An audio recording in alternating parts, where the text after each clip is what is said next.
Welcome to Luca is a Billionaire, where the only thing I invest in is your answers.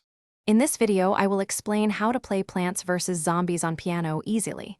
We will begin by identifying the main melody, which is often found in the middle C range.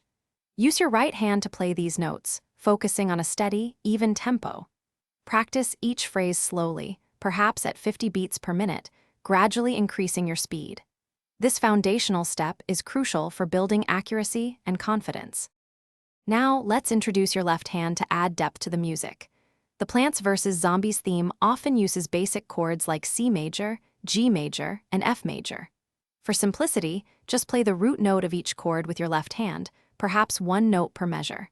Start by playing both hands at a very slow pace, around 40 beats per minute, ensuring they synchronize perfectly.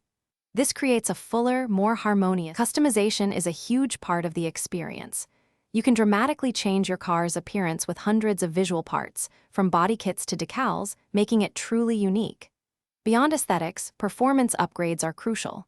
Invest in engine, chassis, and drivetrain parts to boost speed, acceleration, and handling.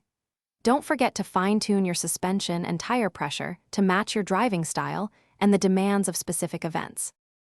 Many beginners find coordinating both hands challenging. If this happens, practice each hand independently until it feels completely natural. Then, try putting them together at an extremely slow tempo, perhaps 30 beats per minute, gradually speeding up. Remember to relax your shoulders and wrists. Tension can hinder your progress. Consistent, short practice sessions, maybe 15 minutes daily, are more effective than one long session. Thanks for watching and please subscribe. It's the best investment you'll ever make.